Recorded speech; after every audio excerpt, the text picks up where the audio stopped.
What's going on, YouTube? Sorry you guys can't see my face, but Piper Downs coming at you. And I just wanted to talk to you guys for a second. Tonight I just was really feeling like something really deep and dark. And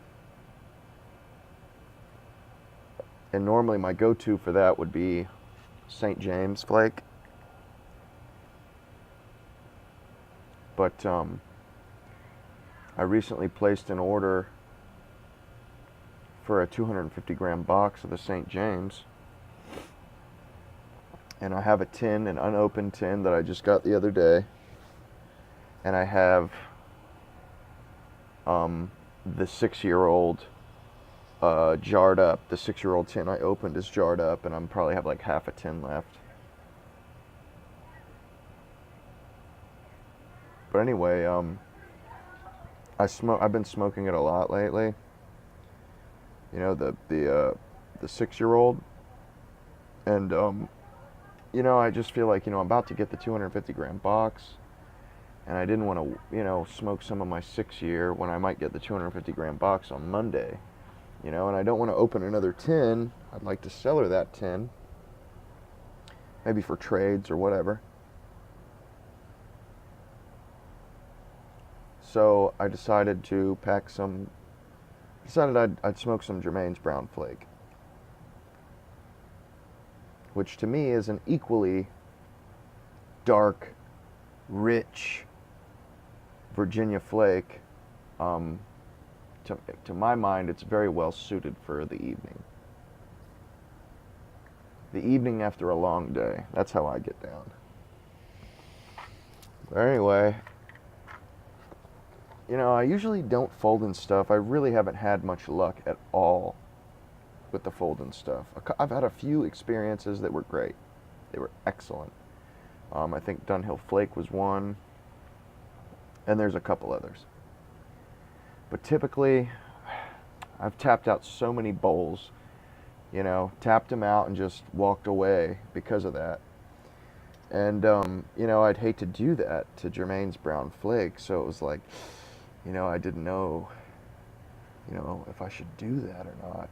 Is that going to be a good choice? I mean, I had it in the bowl, folded up, stuffed in, and was just about to pull it out. And, I said, something? Screw it. We're going to do it. We're going to try it out. We're going to, because I haven't folded and stuffed this yet. And anyway, I went ahead and folded, stuffed, decided to come downstairs and have a pipe full of this delicious brown flake.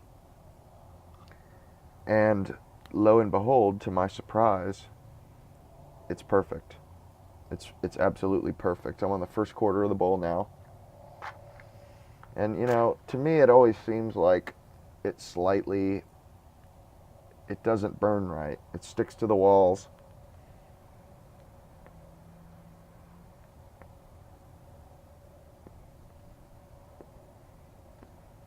It just doesn't burn good. Not like it does, especially a thin flake like this when you rub it out. It just burns perfect. And but anyway, I decided to go ahead and take the chance. And I realized though, and now and I knew this before, is when you do get the fold and stuff right, it's heaven. It's heaven. I think I've probably had the most ultimate smokes I've ever had were from the fold and stuff method. Man, I wonder if the rim darkening on these meerschaums is kind of normal. I mean, I didn't get any flame on it, but it's whatever. I'm gonna keep this pipe forever. So really, couldn't care less. I just like them to look good.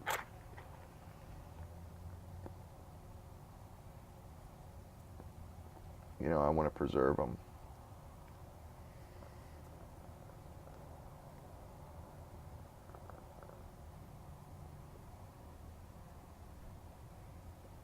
Ooh, it's burning good. I left this flake.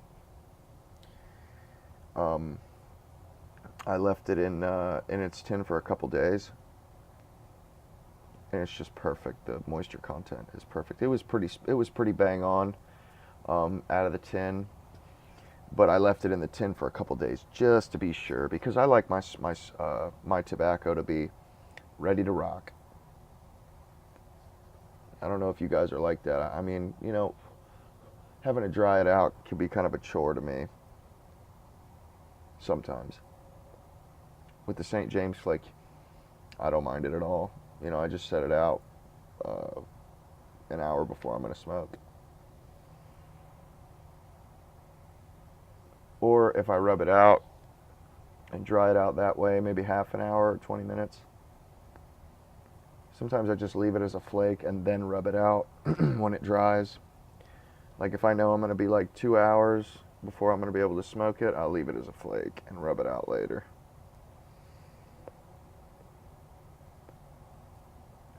Man, this is good stuff. And when I first got it, I opened the tin and I was getting this weird smell. It was almost like fish or something. It was like very weird. It was not all that appetizing. And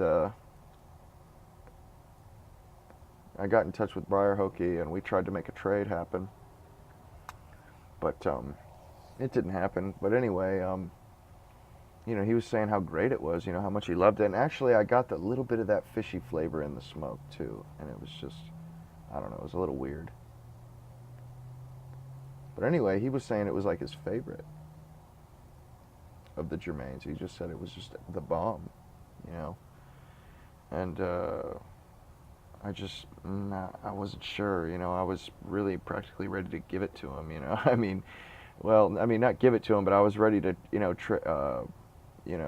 I wasn't looking to, I would have traded for quite a few different things. I didn't need to trade for another Germain Blend or Esoterica. I would have been happy with a Sam Gawith or something like that, 1-to-1 tin trade. But honestly, I'm glad I didn't, because I'm really enjoying it now.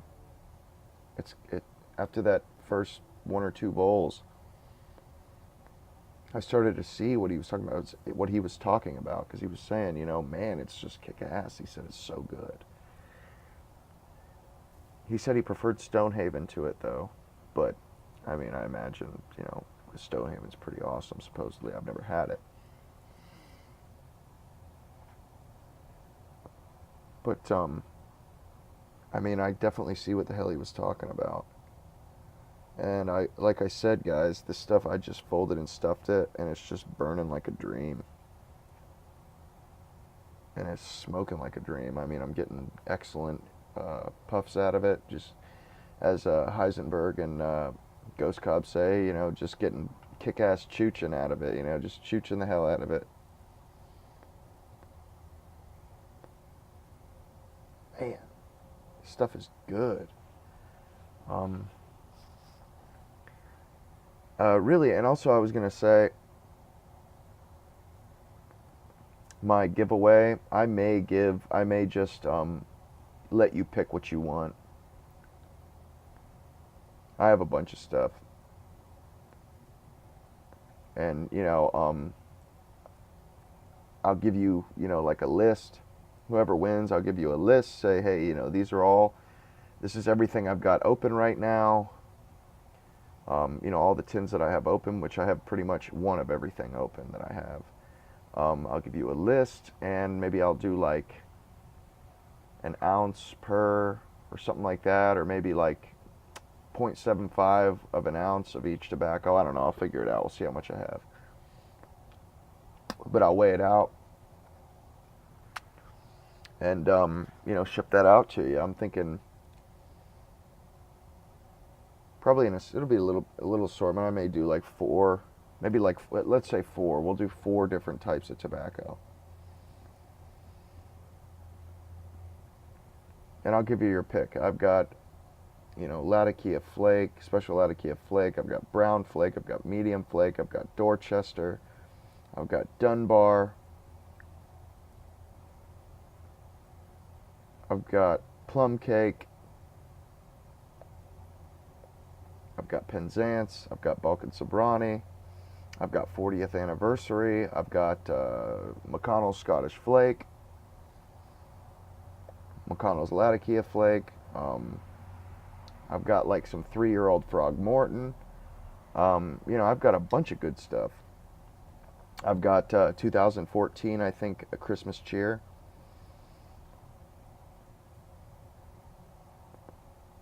I've got some lovely tobaccos. Got a terrible amount of the Sam Gawith Full Virginia Flake. I'll have the 6-year-old St. James. I don't think I have enough to give you an ounce or even 0.75, but I could definitely. But I'll just throw some of that in, just as a guarantee. And you'll get some flakes of that guaranteed, and then you'll be able to pick whatever you want. So basically, I kind of want to open my cellar to my giveaway winner. I want you to be able to see what I have and say, hey, I've never had those, or that one, or that one, or that one. The ones that you've never had or you haven't been able to hunt down, or let's say it's your favorite blend, or it's one of your favorites and you decide, hey, I want some of that, I want some of that one, I'll make it happen.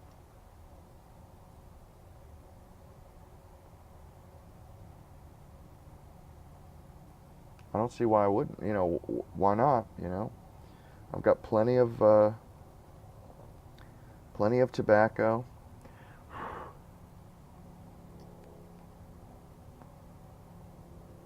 I like to share the wealth. I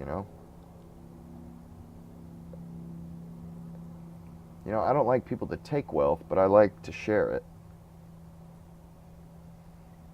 That's the way I look at it. It's better to be. It's better if we're just charitable people.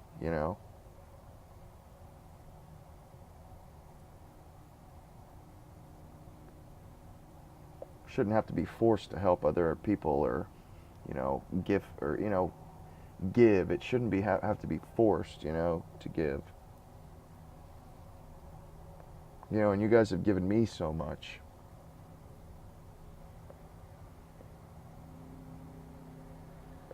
Pipe smoking wasn't nearly as as a hobby. It just wasn't the same as it is for me now that I have, started getting into the YouTube pipe community. It's just become so much more than a means to an end, imbibing nicotine.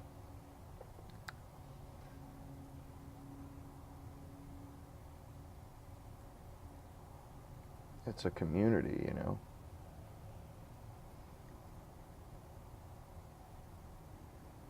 Man, I went up to the tobacco shop to meet my buddy Jeff.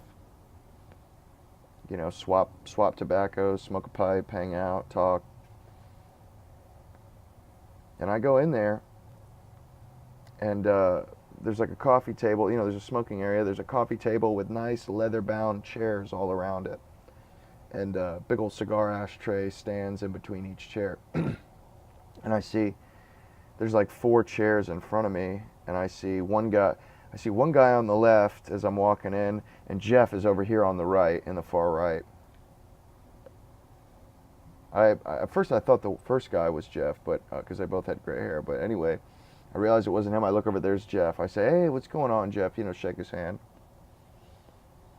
So immediately, I get down on the table, get on my knees. I bend down get down on my knees so I can break up some tobacco on the coffee table, some 40th anniversary. And we're just bullshitting. And I'm telling him how good that 40th anniversary, man, this is some kick-ass stuff. And I go ahead and pack it up, pack my pipe, get up, turn around. Lo and behold, the other guy is my Uncle Jerry. I haven't seen him in a year or two. It's been a coon's age since I've seen that old bastard. He's a cigar guy. Works in a cigar store, I think, or something, or he used to. But anyway, it was just freaking weird as hell to see him there. We chit-chatted for about 5 minutes, and he let me get back to my buddy, Jeff. It was really cool. It was quite a pleasant surprise to see him there, It was just totally out of the blue. Haven't seen him in a while. I'm not related by blood with this guy, and he's no longer married to my aunt. But I think he's a good guy. I've always thought he was pretty cool, and I grew up with him being my uncle and being around, so it was pretty cool.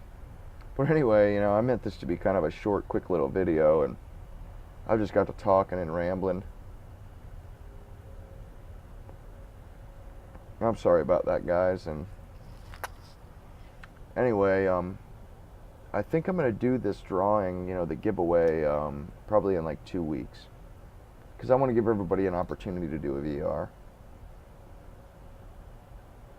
And if you haven't done, oh, by the way, Canine Piper, kick-ass VR, man, I really like that. I'm looking forward to Stephen Waters' VR. Looking forward to Heisenberg's VR. Looking forward to a lot of guys' VRs, actually.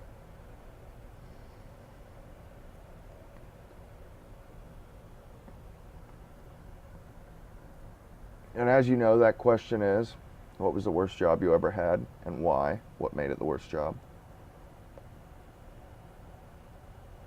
But anyway, guys, that's it from me. Piper Downs, over and out.